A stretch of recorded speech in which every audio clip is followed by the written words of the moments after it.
And welcome back.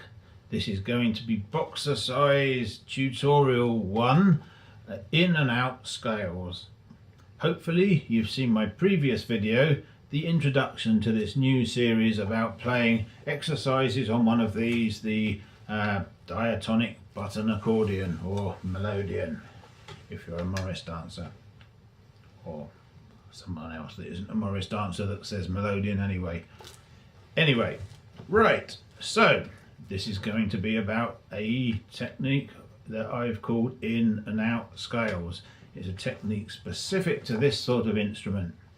It's something that, well, I found myself doing when playing a few tunes, and I kind of put two and two together and realised that there was something distinctive going on here, and then I gave it a name, and then I explored it a bit, and well, that's what I'm going to tell you about now. So if I was to play a basic G major scale on here, just as I'm sure you can already do, it's going to work like this. Going to go in, out, in, out, in, out, another out, and then in again. And then you get your G major scale, but you've got that irregular pattern of ins and outs going on to achieve that. Now that's not a problem. In some ways it's quite a good thing, because it means that you've got a bit of a different sort of feeling to your scales when you're playing this instrument, and sometimes that difference is good. However, there are times when you don't really want that pattern, that odd pattern with your bellows.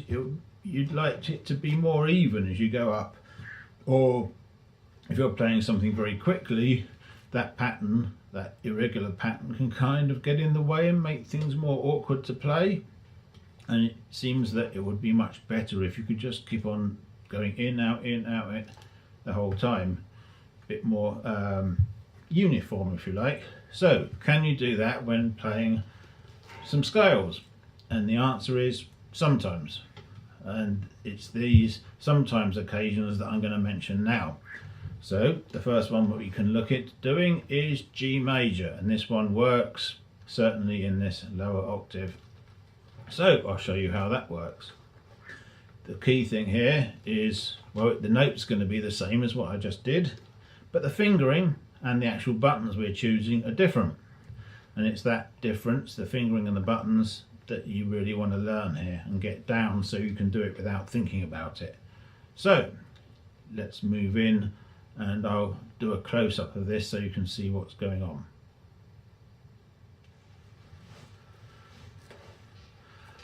Okay, so for the G major in and out scale, we start with our index finger playing the G note, which on this instrument will be the third button along on the inside row. Some other instruments differ, but that's what we've got on this one. So we play that with a push on the bellows, just as you would expect. We follow that with an A natural note, same button, same finger, but now we pull. Next note is B natural, that's on the next button along, and we're going to play that with our middle finger, and we're going to push. Hopefully that's very familiar. You would have done that sequence a million times before. However, what happens next is slightly different, because we're now going to switch fingers. We want to play the C natural note, and that's on that same button, but we're going to play it now with our index finger. So we swap fingers here and go there and pull that, and there's the C natural. Next, as you would expect, we're going to play a D natural. D naturals exist on both rows, and on both rows they are both push notes. So which one do we choose? Well, given what is going to follow, it is much more comfortable to play this D natural on the outside row. So we're going to use our middle finger and play it on this button just about there. So we're going to push that, get our D natural. Next, we're going to need an E natural, and we're going to stay on the outside row, and we're going to use our fourth finger for this one. So that's the next button along. Next we need that F sharp. as we're playing in G major, it's going to be an F sharp rather than an F natural, and that so happens to be on this same button on the push, and we can use the same finger for that too, so actually no problem at all.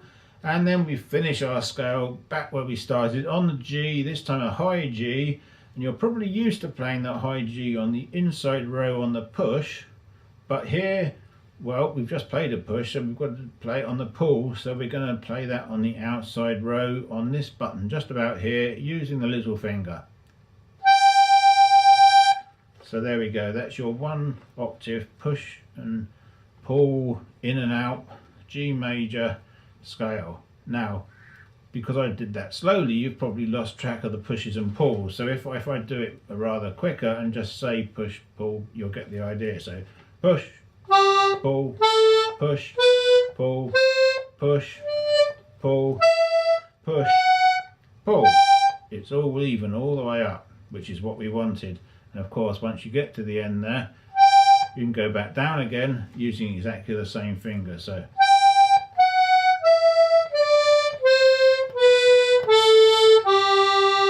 note the change of fingers on that note happens on the way down just as it did on the way up. So we do it all together.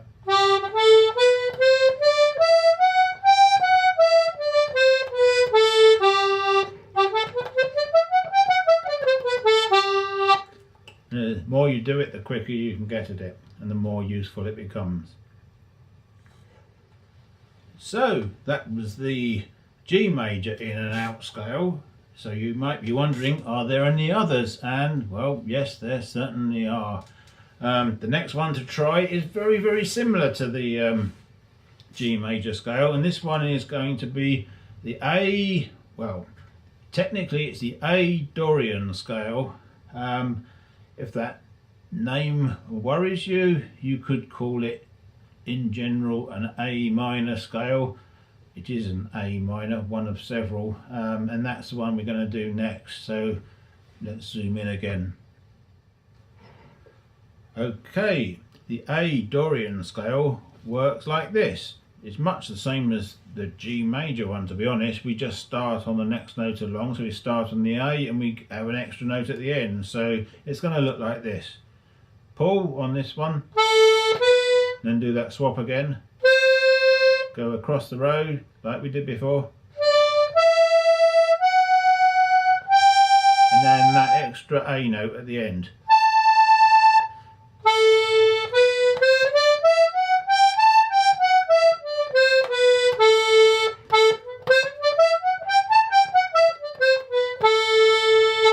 So if you can already do the G in and out scale, this one is going to be very familiar. So that was straightforward, very much like the first one we did. Any more? Yes, indeed there is. The next one we can do is B minor. So for the B minor in and out scale, we start with our index finger on the 4th button along on the inside row, pushing, because that's the B natural. There we go. It turns out that's the only note we're going to play on the inside row, because the next note we need is a C sharp, and that one, as I'm sure you know, is only on the outside one. So we're going to have to go on there and we're going to use our middle finger for that, and that's going to be on the pull. We then stay on that button for the D, we'll stay on that finger as well. So there we go, middle finger on the D, push. Next note is going to be E, we're going to use our 4th finger for that on the pull, and so we use that one there on that next button along. Now here is where we're going to actually do a crafty finger change. So we're going to play the next note we need, which is an F sharp, and it's on that same button, but we're going to play that with our middle finger, because that's going to free up our fingers to finish off the whole job. So we're going to play that now, that F sharp. Next is going to be the G, that's the next button along again on the pull, and we can use our free 4th finger now for that.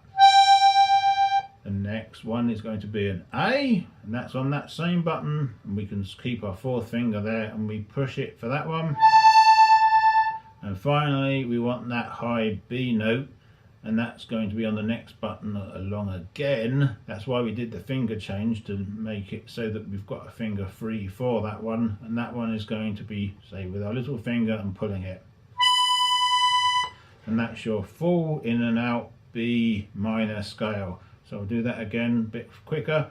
So that's in, out, in, out, in, out, in, out. And then you can go back the other way just as we would before with the same fingering. So, apart from those three, are there any more in and out scales possible on one of these? Maybe, probably. It depends really. Melodeons, diatonic, button accordions, whatever. They vary quite a lot in how their buttons are set up and what they do. For instance, you probably know that the N2 buttons on many instruments, sometimes they're set up to play low notes in one configuration or another, or sometimes they're set up to play accidentals, which again can vary in how they've been set up. In addition to that, some instruments have an extra row or an extra half a note, or just a couple of extra buttons somewhere. All sorts of things, and any of those differences can mean the difference between whether you've got extra in and out scales available to you or not.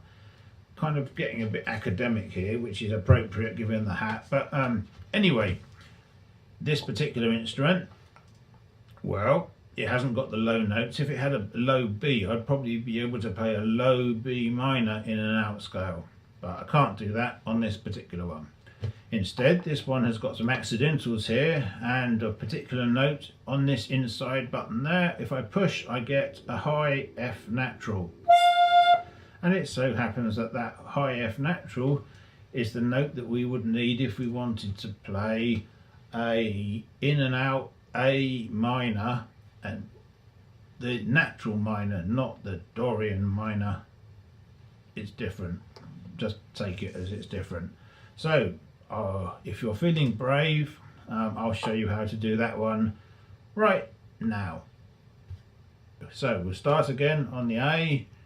Everything else is the same as the Dorian really. So A, B, change finger, C, go to the outside row, D, then the E, and now here's the F natural you need, so I'll use the index finger to reach right over there, push it, and now you've got to go back to this row again to get the high G somewhere, there it is, and then the high A to finish.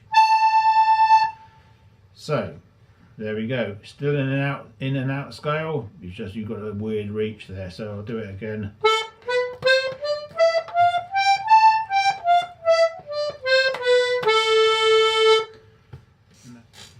Okay, enough of that. I think that the difficulty is going to soar if you start getting into too many of those odd ones. What I'd like to show you now, just to finish off this video, is, well, why use these in the first place? I came across this concept because I found I was doing it whilst playing various tunes. Lots of tunes have scales or parts of scales in them, and sometimes it just makes sense to do that constant in and out thing because it suits the mood of the music or the mood of how you'd like the music to be. There's no rules. Or it's just a bit easier. It just makes things a bit more doable with your fingers, or if you're going fast, sometimes it's easier to do it that way.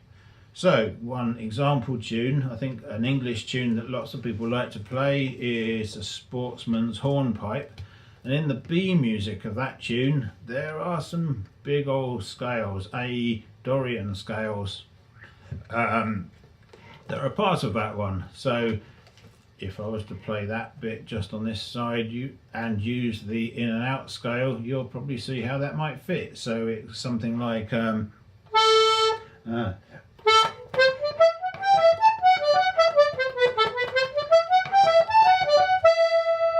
seem familiar?